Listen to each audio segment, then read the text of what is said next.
international community to what they have endured, it is inevitably exciting to see that finally there may be voice and resources to change the experience on the ground. I'm not sanguine about it. We're going to have to keep the pressure on.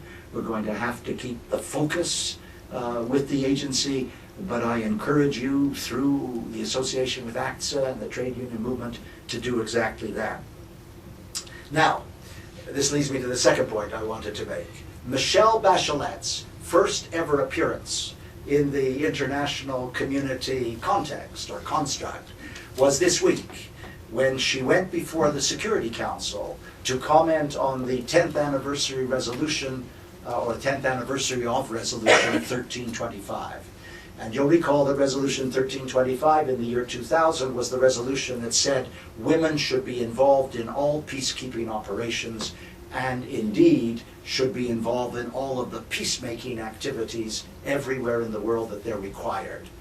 And UNIFEM once did a study, and isn't once, rather recently, indicating that women had been involved in exactly 1.6% of all peacekeeping and peacemaking activities that were formally sponsored by the United Nations or by other reputable groups in the decade of the existence of 1325. 1325 has been a colossal and palpable failure, and it is nuts to pretend that there's something to celebrate. But what 1325 did, by having it discussed at the Security Council on the occasion of the 10th anniversary, was two things. Number one, it allowed Michelle Bachelet to make her presence felt for the first time, speaking openly and honestly about the enormous job that had to be done. And number two, it forced from the Security Council a recognition of what is happening in the Democratic Republic of the Congo, where the international failure around sexual violence is staggering. And the reason that the council was seized, every single speaker made reference to the Congo, because of course at the end of July, early August, in the northern Kivu town of Walikale, 250 women were mercilessly gang raped over a period of 4 days by a marauding militia group whose presence was known by the United Nations peacekeeping outpost 20 kilometers away, and they did not a thing to intervene.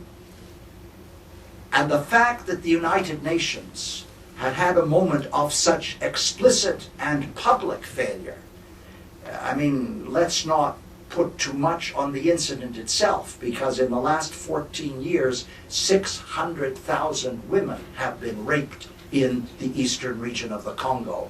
And for a whole complex of reasons, we've never been able to bring that atrocity to an end. But because these 250 women were on the front page of the New York Times and picked up internationally, and the evident proximity of the UN and the refusal to do anything, or at least the inability to do anything, focused everyone's mind and attention in a way it hadn't been focused before. And indeed, the Secretary General of the United Nations, whose role in this realm of sexual violence I personally regard, and at AIDS Free World we personally regard, as largely nondescript and ineffectual.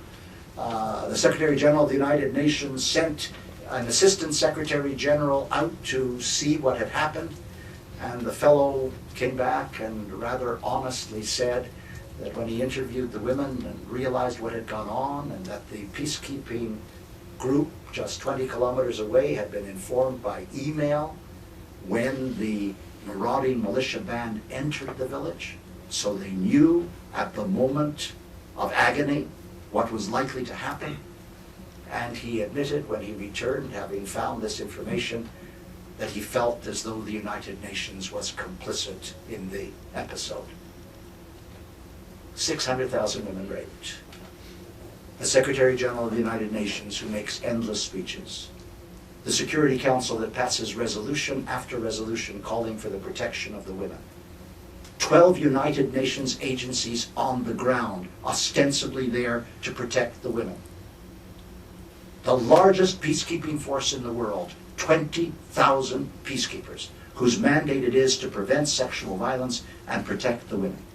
and we've never been able to protect the women. And the only thing that is working for the women on the ground in the Congo is the most heroic, courageous resilience amongst the activist women's groups themselves, joining together in a desperate effort to protect each other. And the toll that it has taken in the psychological dismemberment of the women and the terrible assaults on their physical persona, the guns, the knives, the mutilation, in the little Pansy hospital, in the city of Bukavu, in the South Kivu region, Bukavu being the capital of the province. In the little Pansy hospital, the women have been coming in at 12 to 15 a day for years, destroyed by gang raping. And the brave group of surgeons headed by a remarkable fellow named Denis Mukwege have spent their entire time attempting to surgically repair the reproductive tracts of the women. And it's a terrible scar on the behavior of the international community that we've never brought this to an end. And I have to tell you, it's so, you know what, you stand with the women in the Pansy hospital. I've done it on more than one occasion, and they're so brave and they're so strong, and they're so overwhelmed by what's happening to them, and that by the willingness of the world to stand and watch and somehow never gather the strength to intervene. You know and I know that if this was happening to men, it would have been resolved 10 years ago. Because it's women. And this palpable gender inequality is so widely embraced. This terrible raping and sexual violence has gone on. And maybe with Michelle Bachelet, and maybe with UN Women, and maybe with the new sensibility in the world, and maybe with the greater debate, finally something might occur, whether it's the availability of helicopters to move quickly into regions where women are about to be under attack to prevent the sexual violence, or whether it's the creation of women police forces that worked so well in Liberia and Sierra Leone. The world has to be galvanized. I was speaking to my colleague Paula last night, and she was wanting to write something for our website. And she was saying, Stephen, there was something different about what happened in Walikale and North Kivu, which no one has yet identified. We've always said that rape isn't just a weapon of war. Rape is a strategy of war. It's the easiest and cheapest way. You go into a community, you rape all the women, you move the community out, and you inherit the resources that you really wanted beneath the ground. But she said there's something else going on here. Do you realize, and I must admit I hadn't thought of this, do you realize, she said, that this is the first time where rape was the only weapon of war? There were no guns. There were no reported killings. There were no hang brigades. There was no burning down of particular buildings. All they did was rape. It was the sole war intervention. And it's like the ultimate transgression where you see the need to abandon everything else and you just use sexual violence as the way of subduing entire populations. And whether or not the Security Council will ever wake up to these realities, I do not know. But I thought that Paula identified something which I must admit I had missed, and which is pretty crucial in the scheme of things.